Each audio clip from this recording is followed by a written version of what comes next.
Welcome back to SlashBack Cinema, the podcast that rewinds to the best of 70s and 80s horror. I'm Shawnee. And I'm Ryan. This week we're heading to Santa Clara, the murder capital of the world, for 1987's The Lost Boys, a movie that made vampires cool, mullets acceptable, and grandpas the ultimate vampire hunters. We've got motorcycle gangs, saxophone solos, bloodsuckers on the boardwalk, and Corey Feldman in full Rambo mode. But does The Lost Boys still deliver the goods? Let's find out. Just be sure not to drink anything that David hands you. Before we get rolling, we should give a shout out to, in particular, your sister, Aura, for recommending this one. This has been on our list for a bit, and she encouraged us to watch and review this one. So thanks, Aura. This was definitely a good time, and looking forward to this conversation. This one goes out to you. And she's not only a friend of the pod, but she's a big supporter, and she was on an episode. If people go back to that re-release of Anna and the Apocalypse, she did the quiz with me, and that was super fun. Yeah, at this point, she's SlashBack royalty.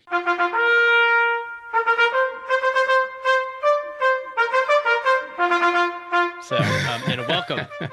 Do you have any recollection of this movie? Did you see it in 1987 when it came out? Definitely had a big impact. I was like trying to figure out when it came out. I think we were in ninth grade in 87. And so the thing that this movie, like, it was so on point for that particular age in our lives was, you go from middle school to high school, looking to those older kids or the cool kids and kind of life's transitions. And this movie was really resonant with me at that particular age. And also, in some ways, very similar to Goonies. So Lost Boys is maybe a little aged up, and it's a little bit more intense than Goonies. I kind of had forgotten a lot of the scenes, so I started watching. I'm like, oh yeah, I remember that. It was a good time. Yeah, vampires, it's a particularly good metaphor for like rebellious teenage youth. I can't believe they haven't just remade it for the, new generations, because, man, I think this storyline, you could basically keep the same script and it would still work. Yeah, I was shocked how well this film held up and how well done it was. Absolutely. Super enjoyable. So let's quickly do, for people that don't remember it or need a quick refresher, you want to do a plot overview? The film follows these two brothers. They move with their recently divorced mom to the beach town of Santa Clara, California. There's a fake town in California. Yeah. They discover that it's not just the murder capital of the world, but also home to many vampires that the boardwalk apparently attracts at night. The older brother falls under the spell of this local cool gang. He's interested in this girl who's connected to the gang, and then he starts following them and getting engaged with them. Meanwhile, the younger brother falls in with this geeky crew of comic book nerds who are obsessed with killing vampires. We've been aware of some very serious vampire activity in this town for a long time. Santa Carla has become a haven for the undead. So it evolves into the battle of good versus evil and trying to save this town against the vampires. I feel like this movie, you were saying you were almost surprised at how well it worked. And rewatching it, I realized it works because there's like 2 or 3 different movies that work in this movie. There's the kind of Romeo and Juliet star-crossed lovers of Jason Patric is playing Michael, and he's got the hots for this girl named Star, played by Jamie Gertz, but she's with the vampire crew, and Michael's character is like trying to get in with her. So there's this kind of like tension of their relationship, and then there's this whole other plot about the two Coreys, Corey Haim and Corey Feldman, and they're almost in a different movie, the two of them. Yeah, we talked about this with Swamp Thing. The two Coreys are playing the comic relief, but unlike in Swamp Thing, I think almost everything the two Coreys did completely worked. And so if you're watching this movie and you're like 17, maybe the older, the sexy stuff is working, and if you're like 13 or 12, the two Coreys are into comic books and they're talking about Batman issues. And then they've got their newly divorced mom, and so they're living with grandpa in this town that is brand new to them, and so they don't fit in with anybody. So it's got this kind of Karate Kid outsider moving to a new town kind of appeal. Like real, and then when the mom is like dating a new guy, and then the kids don't really like the new guy and they're suspicious he might be a vampire. Right. So it's got several different plots, all of which line up and work and come together. And here's the thing I love about 80s movies: 90 minutes in and out. It's not 2.5 hours. There's not a universe you have to keep track of. There's no great backstory of where all the vampires in the world came from. The movie just moves. Like there's not a slow scene or an unnecessary moment in the whole movie. It's on rails. Yeah. And adding to that family dynamic, also, I thought the two brothers, their relationship, and then how it starts to fall apart as Michael gets sucked into the vampire and starts to change. A lot of,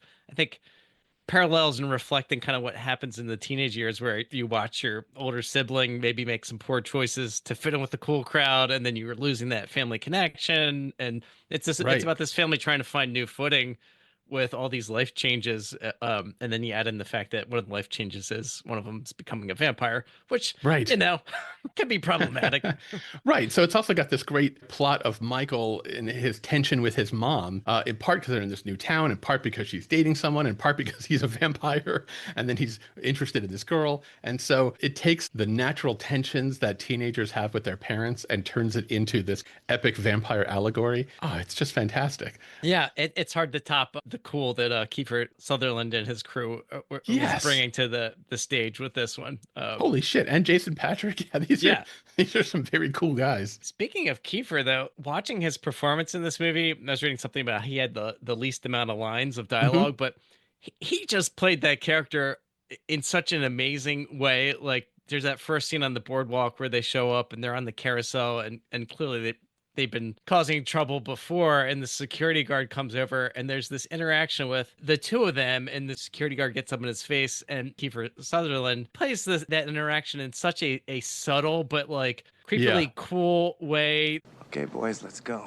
There's a gravitas to his performance that really, I think, helps make those characters in that gang quite believable. There's so many things to like about this movie. I feel a little uncomfortable just gushing about a movie for 45 minutes, but it's hard not to, because there's so many things about this movie that are worth calling out. Because another thing I liked about it is the scene you described is the first scene in the film. But I can't remember if it's right before or right after this scene. There's like very quick shots of Santa Clara, this like fake town. Right before that, yeah. Yes. And so they're showing like people on the street and, and crazy 80s makeup or clothes, or, people with pet rats or homeless people. And then they intercut the missing persons posters that are all over the town. And so you have this like subtle sense of, this town is really effed up, like clearly a dangerous place. I was so impressed that the movie didn't have to do a lot to communicate that when this family comes to this town, they are total outsiders, and this town is a little intense and frightening and dangerous. Right off the bat, you just get this sense of this town is going to be unfamiliar, a little dangerous, a little weird, and you're not going to fit in here. I love that scene, and apparently they had like a shit ton of extras that participated in the filming of this, and it had a really real feeling. The set and the locations, completely believable. It didn't have any of that, and we talked about this with Gremlins and some other 80s films where you knew it was on a set and it felt very fake. This felt real, and also the opener for this film, it's like shot with this like flying through the clouds, kind of surreal, kind of you're going to a different place vibe. Then they cut into that montage of the characters of Santa Clara and the posters. Just really set the tone in the first 2 minutes of this movie in an awesome way. You mentioned Goonies thing, and that's not accidental. Like the original pitch of this movie, did you read about this? It was actually supposed to be younger kids. It was supposed to be Goonies versus vampires. And when they switched directors, it ended up being directed by Joel Schumacher. He's the one who said, why don't we age up these kids? And instead of having it be Goonies, we're going to have it be like 15-year-olds to 18-year-olds. So he moves everybody up like 5 years. And then it's also a little bit of a sexier story than it would have been had it been done with like 12-year-olds or something like that. Right. And the Goonies parallels are interesting. I was thinking about it because you've got this really distinctive house up on the hills that is kind of where the story starts. And they've got these really interesting settings. In the Goonies, there was the cave. In this movie, you've got the vampire lair, which is a cave.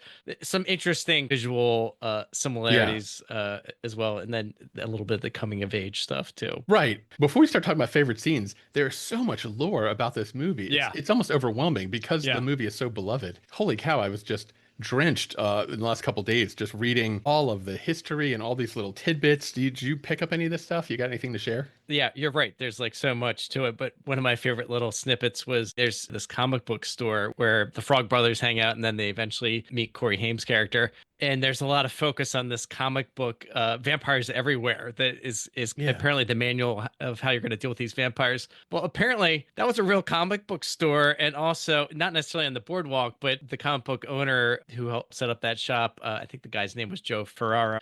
He has that comic book, and now you can go to his comic book store still to this day and get your picture taken holding that comic book in his store, which I thought was so cool that they actually made the comic and that legacy's still going on. Yeah, it was like a prop, Yeah. vampire comic. And so yeah, he got to keep the prop, which is super cool. It felt like a lot of the sets, like you were talking about, just felt like real places. And if you're from Baltimore, where you and I are from, it has a lot of like Ocean City parallels where it just feels like there's a certain time of the summer where just teenagers just overrun this ocean town. And I feel like if you live in Florida, lots of places on the East Coast or West Coast, this kind of dynamic of at nighttime, teenagers just come out and they all hang out together and the adults can barely keep control and there's drinking and fights and wildness going on and sex. And I feel like this movie resonates with lots of people who have had memories like that of their childhood. That location in particular, the boardwalk and the beach, was, as a teenager, a place where you sort of stepped out of like your normal world and paradigm into this other space where it was a little bit more wild, a little bit more dangerous, and who knows what might happen. So it was a perfect place to set a film like this about, hey man, you don't know who those guys are. Maybe don't follow them from the boardwalk into the cave and drink the blood. I've got two tidbits about Kiefer Sutherland. One is, you alluded to this in our intro, that he basically thinks he might have invented the mullet because he's the one who came up with his haircut for this movie. And I think he was inspired by like Billy Idol or something like that. He was trying to do a haircut kind of like Billy Idol from videos. And so I don't know. I'm not sure. I don't know about the history of haircuts, but I thought it looked pretty cool. It looked pretty cool. I would say my high school years involved a mullet. It definitely did not look quite as good as Kiefer Sutherland's mullet, though. There's a scene in the movie where Kiefer Sutherland cries, like tears roll down his face. But the actual reason he was crying is because of the contacts that they would make him wear as a vampire. They were glass contact lenses and they would dry out your eye and they'd be so uncomfortable that his actual reason he was tearing up in the scene is because of the contacts, but they kept it in because it happened to fit that moment in the movie. Well done, Kiefer. Yeah. These guys are willing to like put themselves into a great deal of discomfort for this movie. Did you know where the reference to the Lost Boys is, what that actually refers to? Peter Pan. Yeah. Yes, I did not pick up on that at all. Not when I saw it, 30 years ago, and not while I was watching the movie. But it's really obvious when you're watching. 30 years ago, no, I wasn't tuned into that. But yes, as an adult, yeah. But the Peter Pan thing is really, the movie makes it as clear as possible. So the fact that I didn't pick up on it is shameful, but I'm willing to admit it right here in this podcast. You're a big man, Shawnee. We appreciate the honesty and radical transparency. The other piece of trivia, there's a scene kind of in that opening montage where we're talking about they're kind of showing the nightlife and what's happening on the boardwalk at the beginning of the film. And there's this concert happening and they've got this saxophonist up there. Yes. It's like the most 80s saxophonist ever. His shirt's off. He's like jacked on steroids and he's playing the sax in a way that you're like so over the top and singing this very 80s song.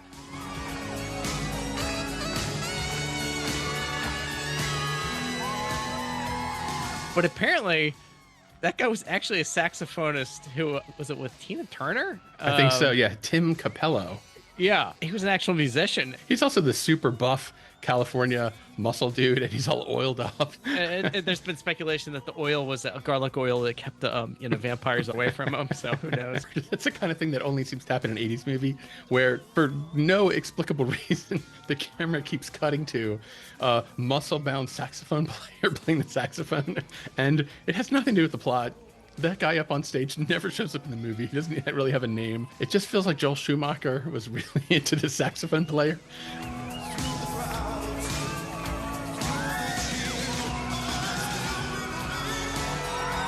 He was singing his heart out, man. So what do you got for scenes? There's so many great ones in this film. What stood out to you? It's almost a cliche at this point to talk about the scene with the maggots. It's a scene that's now become maybe overplayed. It's like referenced in other movies. Chinese, good choice. You don't like rice? Tell me, Michael, how could a billion Chinese people be wrong?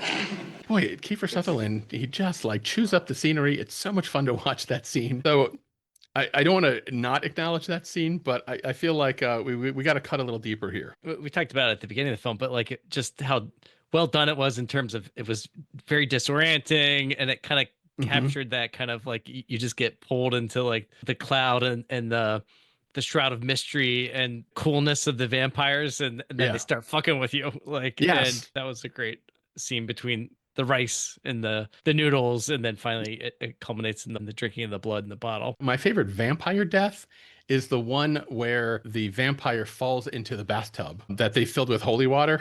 The fact that they've like been going to church and filling up their water canteens because they completely fill up the bathtub. So how much holy water were they stealing from this church? And then they fill it with holy water and garlic, and then through the plot machinations, a vampire falls into it. And the result of him falling into it is not just that the vampire explodes and melts and is screaming in pain, but also inexplicably, all the pipes in the house burst, blood comes out of the sink, the toilet explodes. It's not really clear why any of that would happen. But when you're watching the movie, you don't really question it. You're just like, oh, you're definitely going to need to call a plumber for this one. It became a haunted house movie for 30 seconds. That is probably my favorite death in the whole movie. The scene that was lodged in my brain and I thought still held up quite well was Michael at his house when they're kind of like calling him out. Eventually he goes with the Lost Boys to that beach location, and they all kind of nest up into the tree.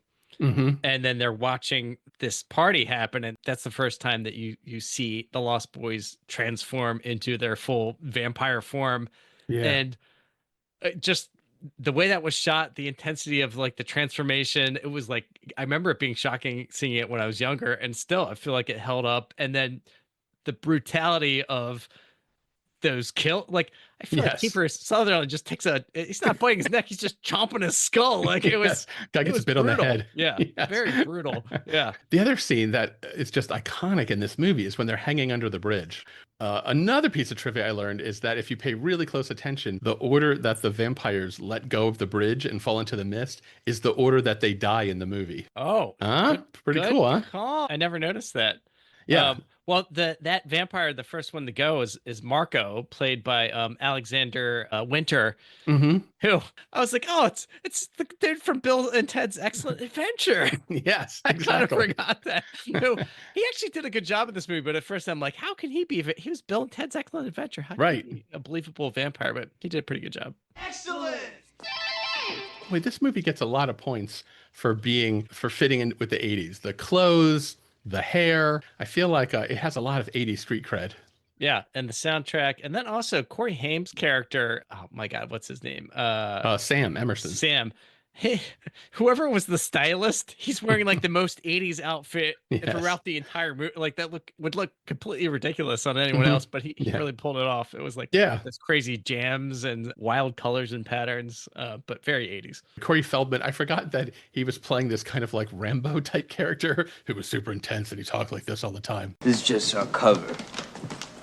We're dedicated to a higher purpose. We're fighters for truth, justice, and the American way. And he's kind of playing up his street cred as a vampire killer, even though they've never killed a vampire. And so one time they do, they both freak out, panic, and run for their lives. We were talking about Swamp Thing before and how sometimes the comic relief, it can be bad or cheesy. But in this movie, it was generally funny and entertaining to watch. Like such an incredible cast, like that.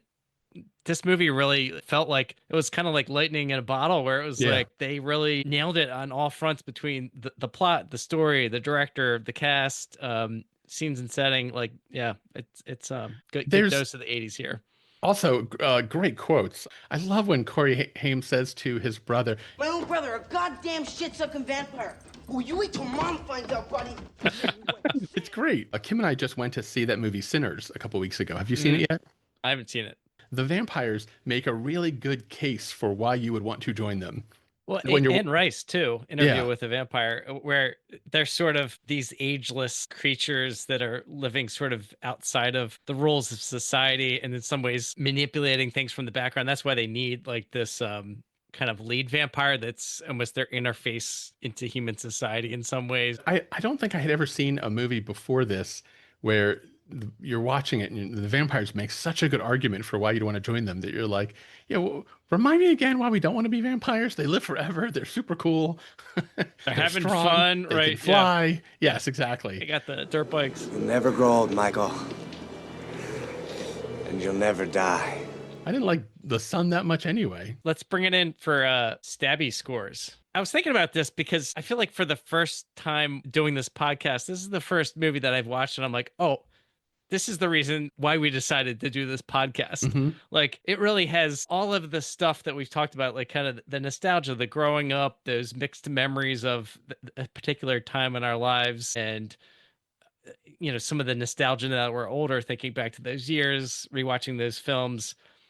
And that was my experience watching this movie. It was such a rush of memories from the past, but also even rewatching it, true enjoyment watching this film now as an older adult, and just feeling like this movie really, really freaking nailed it. Like Yeah. on all the fronts and all the stuff we've just been talking about, to the point of I was like, wow, this is a fantastic film, and it Yeah. still holds up. It's a time capsule, but it feels fresh.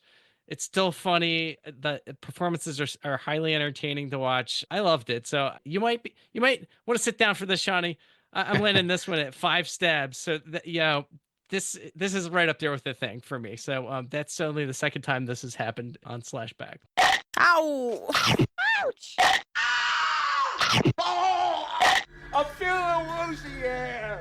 It holds up incredibly well. I'm also there with 5 stabbies. Wow. I think because the special effects are all done in camera, so nothing feels like really weak. The vampire makeup is really well done and not overdone. It just works incredibly well. The whole cast is amazing. From the minute one to the very end, it's super enjoyable. Like, I watched the movie thinking, how have they not remade this movie with a contemporary cast? Schumacher had pitched the idea to do a sequel called The Lost Girls, where it's a gang of girl vampires. And I was like, oh my God, that's an amazing idea. I cannot believe the studio didn't do that. They instead were like, why don't we just go for direct-to-video sequels that nobody cares about? Did they not know this thing was gold? It's shocking because we watched Tremors a few episodes ago, and there's been 20 films made with Tremors of a movie that was not nearly to this level. Right. It is a head scratcher. Like, so if you're out there, Hollywood, and you're listening to this, get on it.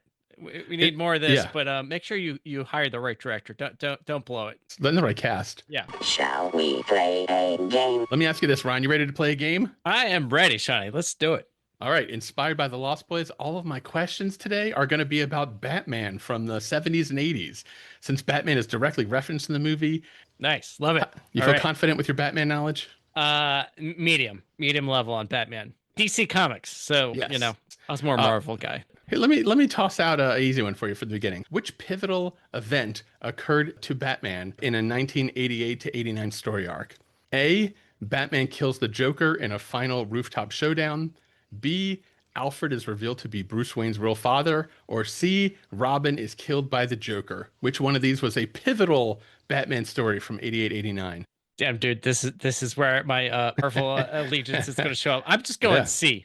Which is Robin's killed by the Joker? Yeah. That is it. Death in the family. Oh, God. Well done, sir. You did it. I thought you'd have a better memory of that. Oh, I'm telling you, a little thinner on the other side of the house. Yeah. Let's see how this goes then. Yeah. What is the secret identity of Batman's enemy, Selina Kyle? Is it Poison Ivy? Is it Catwoman? Or is it Zatanna? Selina Kyle is? Poison Ivy. Selina Kyle is actually Catwoman. Oh, man, I should have gone with my first. I feel like you learn that every week. I know. Go with your hunch. So Catwoman, she was played by like 8 different people. Hello, Batman. Including Barbeau, who was in the Swamp Thing episode we talked about. She actually voiced Catwoman in one of the animated shows. Oh, wow. My question is, I'm going to list 4 actresses. And my question is, which one did not play Catwoman in television and film? Okay. You ready? Well, thanks for throwing me the Barbeau Catwoman. So yeah, she's not one of the 4. There's so many options. Oh, damn it. Fine. I picked 4 different ones, but only one of these 4 never played Catwoman on television and animated or in film. Okay. So here are your choices. Monica Bellucci, Julie Newmar, Halle Berry, or Anne Hathaway. Which one never played Catwoman? Monica Bellucci, Julie Newmar, Halle Berry, or Anne Hathaway? I'm going Julia. Julie Newmar? Julie. You're saying, okay, you're going Julie Newmar. Yes. Okay, you just say Julie like you guys are friends. I couldn't remember her whole name. Julie Newmar actually played Catwoman in the original 70s show. It was actually Monica Bellucci. Well, Monica Bellucci seems like she should have been Catwoman, but damn, okay. That's why it's in the quiz. Yes, Wow, Julie. going down in flames.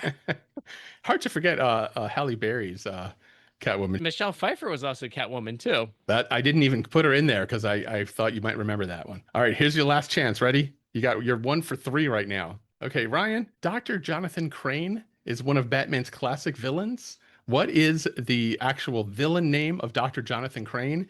Was he Scarecrow? Was he Mr. Freeze?